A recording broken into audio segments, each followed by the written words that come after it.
Alors, petite intervention pour parler pour parler des indicateurs économiques qui concernent le gold, ou l'or. Plusieurs traders particuliers, plusieurs traders débutants ou même avancés ou intermédiaires se demandent comment est-ce que on peut anticiper des mouvements sur l'or. C'est vrai que ces derniers temps, l'or est plus guidé en majeure partie par l'actualité géopolitique, d'accord? Mais l'actualité géopolitique n'est pas quantifiable malheureusement. Donc ce sont des contextes qui sont donnés et si vous suivez l'actualité, bien sûr, vous pourriez avoir une opinion bien fondée. Et si elle va dans le même sens que l'actualité économique, vous pourriez éventuellement anticiper. Donc, nous allons voir que dans ce que je vais vous montrer tout à l'heure, donc les principaux indicateurs économiques pour le gold, je n'ai pas parlé de l'aspect géopolitique parce que, comme je dis, l'aspect géopolitique repose essentiellement sur la compréhension d'un certain contexte, d'accord? Contexte militaire, contexte sanitaire, comme on a vu avec la COVID ou le COVID en 2020 où l'or avait eu une trajectoire elliptique. Pareil aussi avec les tensions dans le Moyen-Orient. Donc ça, ce sont des faits plus des faits d'actualité, des faits de société qui effectivement guident les marchés financiers. Et donc il faudrait s'informer, il faudrait suivre l'actualité. Mais aujourd'hui, dans ce qu'on va voir, on va se concentrer uniquement sur l'aspect quantitatif qui concerne donc l'analyse économique. Alors moi c'est François Ablé, si vous venez de me découvrir, je suis donc le responsable de l'Unix Trading, firme d'évaluation quantitative et d'études quantitatives sur les marchés financiers dans le but de l'aide à la décision. Je vous laisse donc les descriptifs des différents services avec nos partenaires, premier partenaire commercial au Canada francophone qui est donc Ninja Trader. Vous allez voir les descriptifs.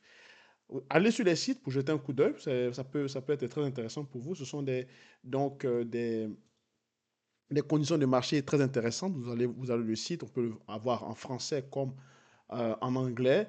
Vous avez des faibles marges avec des comptes qu'on peut ouvrir à partir de 50 dollars et puis aussi des contrats à terme qu'on peut trader pour moins de 10 centimes, 10 sous par contrat. Donc, c'est des conditions extrêmement avantageuses. D'accord? Donc, vous regarderez dans le descriptif www.ninjatrader.com et vous pourriez aller voir ce qu'il y en est. Bien.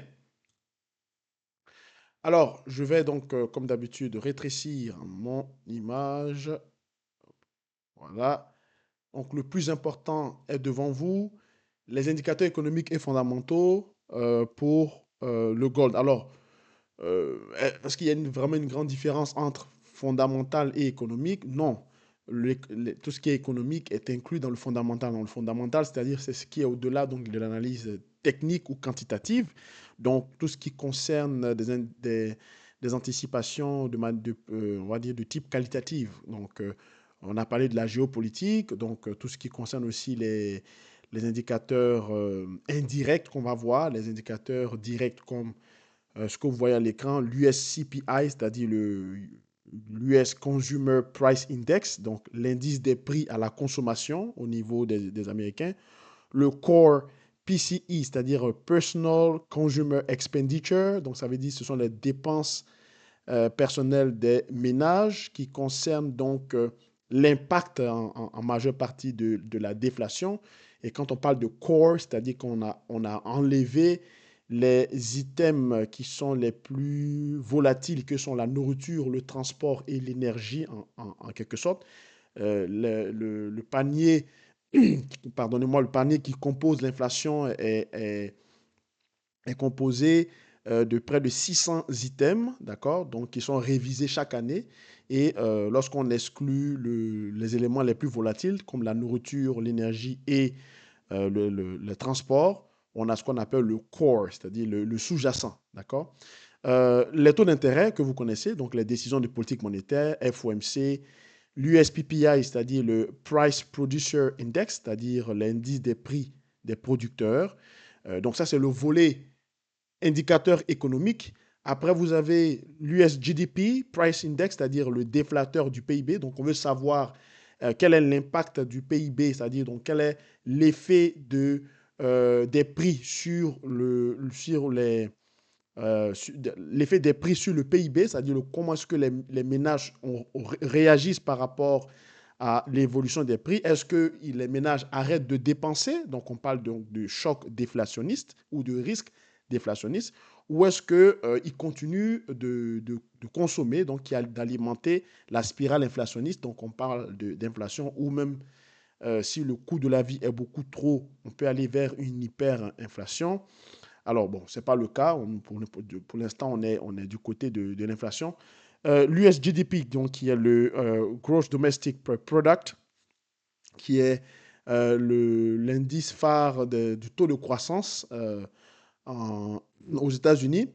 Le preliminary, c'est-à-dire l'indicateur préliminaire, donc ce sont les premières estimations par exemple, ce qu'on va voir, nous sommes déjà dans le mois d'avril, donc on devrait avoir des estimations à partir de mai préliminaires pour le trimestre, le T2 ou le Q number 2.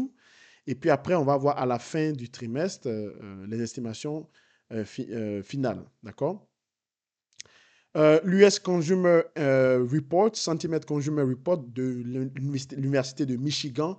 Donc, c'est un regard de l'activité des affaires, du monde des affaires sur l'économie. Comment est-ce que les traders, donc les opérateurs économiques, comment est-ce qu'ils perçoivent justement le climat des affaires? Est-ce que tout ce qui est donc manufacture fonctionne bien? Est-ce que l'accès au crédit est facile? Est-ce que le rapport au logement est facile? Donc, tous ces indicateurs, donc le sentiment des affaires, donnent une idée de savoir en termes d'anticipation si on est dans des phases de ralentissement ou bien d'accélération de croissance. D'accord? Alors, on a aussi le US JOLT. Alors, le JOLT, c'est le Job Opening Labor Turnover, donc c'est le taux de roulement, d'accord, des postes vacants dans l'économie, postes vacants, postes occupés, bien sûr. Ça prend en compte les démissions, ça prend en compte les embauches, ça prend en compte les personnes qui sont en emploi mais qui sont aussi qui sont décédées.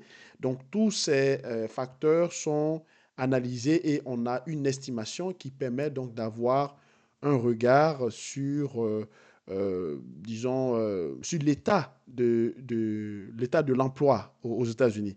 Alors, je ne vais pas les interpréter, les définir, comment est-ce qu'on pourrait les anticiper. Je suis en train juste de les nommer et de les définir de manière rapide parce que, comme vous voyez, il y en a pas mal.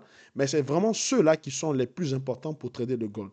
Si vous souhaitez évidemment savoir les utiliser, vous avez qu'à vous intéresser à nos rapports techniques de trading que nous donnons à l'intérieur de notre groupe privé, dans notre canal Telegram. Vous pouvez revoir dans le descriptif. Là-bas, nous donnons dans nos rapports comment est-ce qu'il faut les anticiper, comment est-ce qu'il faut les lire et les interpréter. D'accord? Alors, l'USPMI, donc c'est le Purchase Manager Index, c'est-à-dire le pouvoir d'achat, l'indice de pouvoir d'achat des gérants d'industrie ou des industriels dans les secteurs clés comme l'automobile, la manufacture, les données de manufacture évidemment, donc sur l'acier, sur le métal, donc l'industrie métallurgique, les emplois, le secteur des services, donc on parle vraiment du business activity qui représente pratiquement 80% de l'économie sectorielle aux États-Unis. Et puis, on finit avec les indicateurs indirects qu'on va voir plus tard. Donc, ce sont des indicateurs, ce qu'on appelle le deep anticipation, c'est-à-dire c'est vraiment un regard large sur l'économie, mais qui peut se traduire sur les anticipations euh, sur l'or. Donc, on a le JPY CPI, donc c'est-à-dire l'indicateur de l'inflation au Japon. Par exemple, quand on a une inflation qui ralentit au Japon, vous allez voir que l'or aura tendance à être shorté, d'accord? Puisque dans des contextes dans des contextes d'aversion pour le risque, le gold est priorisé et le dollar, le yen aussi est priorisé. Mais si on est dans un contexte d'aversion pour le risque et que l'indice d'inflation au Japon ralentit, l'or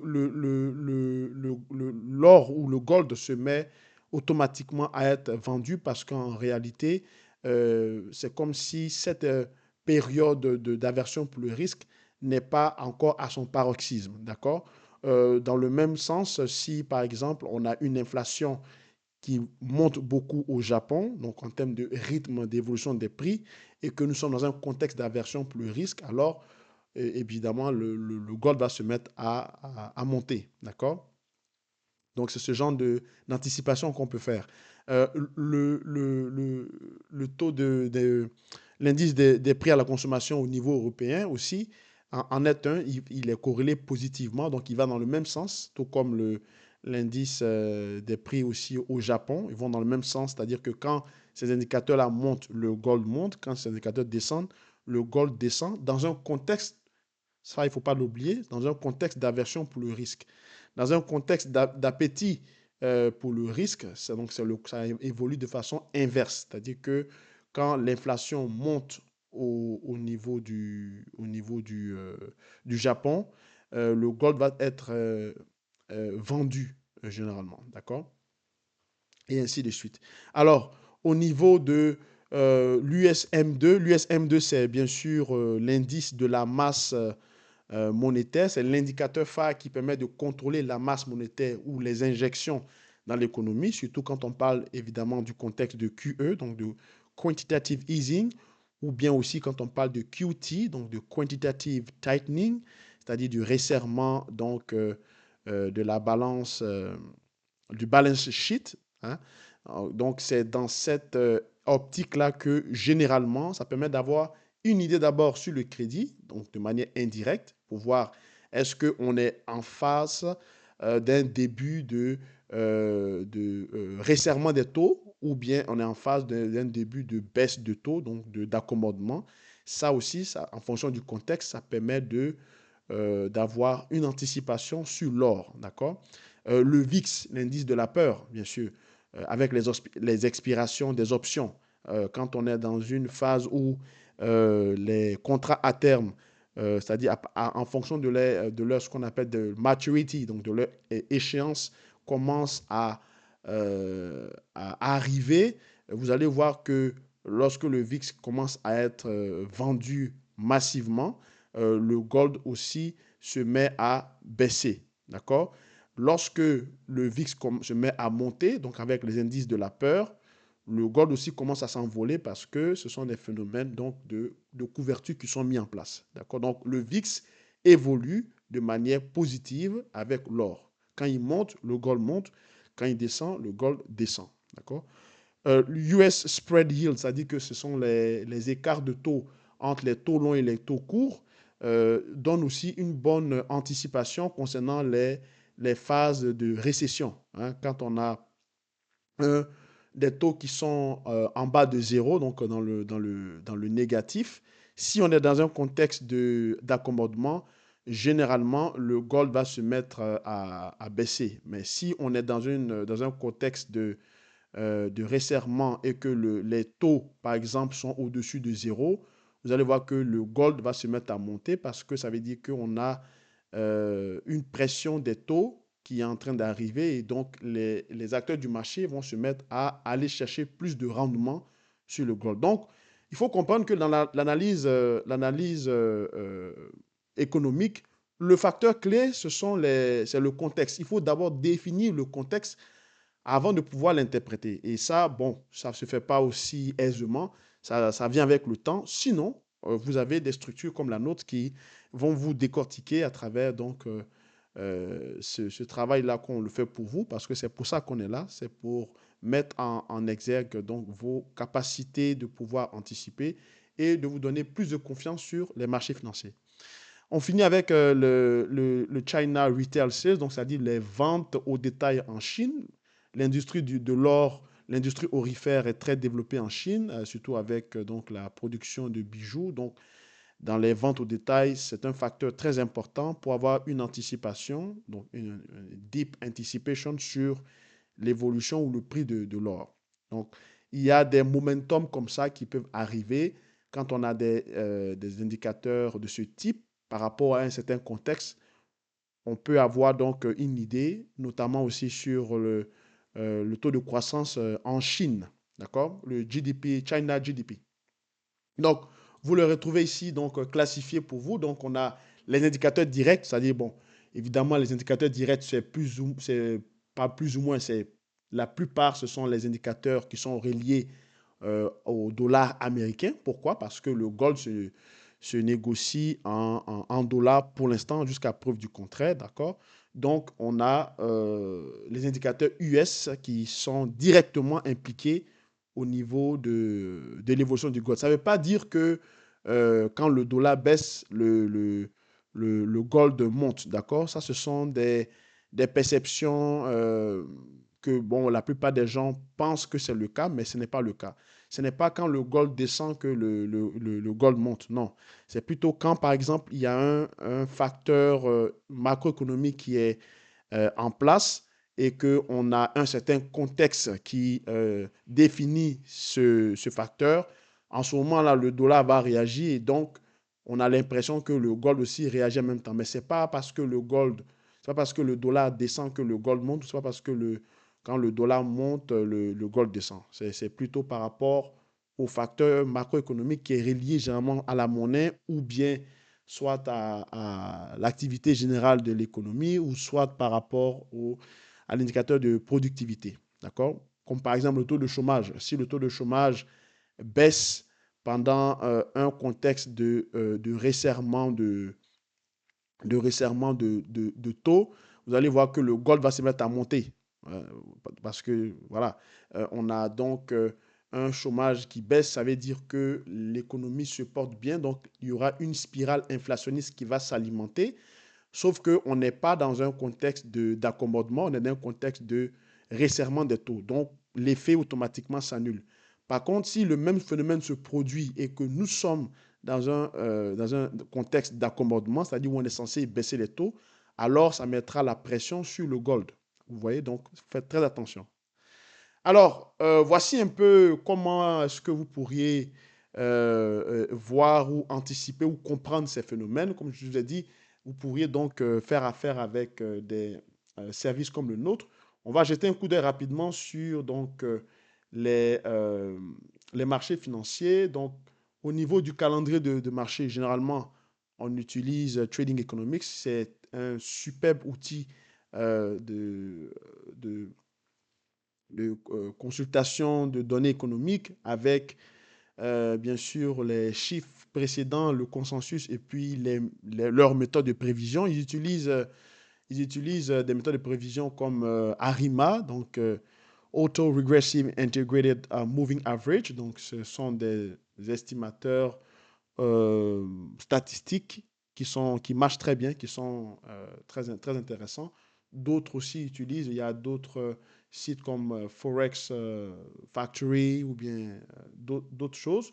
Mais de notre côté, on utilise Trading Economics, des fois aussi Thomson Reuters pour faire de la recherche de marché et puis d'autres sites. Alors, vous pouvez utiliser cela, c'est entièrement gratuit.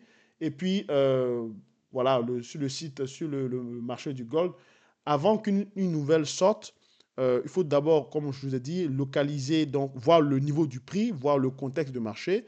Et en fonction de cela, automatiquement, ça va vous sauter aux yeux pour avoir une idée de l'anticipation qui pourrait donc qui pourrait arriver. D'accord? Donc, ce sont des choses que nous mettons à votre disposition. N'hésitez pas à poser des questions en dessous de la vidéo, d'écrire un commentaire ou d'interagir. Ça nous ferait plaisir donc, de répondre à vos questions. Et puis, je vous dis, d'ici là, n'oubliez pas de nous suivre, de partager cette vidéo, de la liker, et puis de nous suivre également sur nos différents canaux de communication, X, Facebook, notre chaîne YouTube, Instagram, et puis notre canal Telegram que vous retrouvez dans le descriptif de cette vidéo. Merci encore et passez une très belle journée. Au revoir.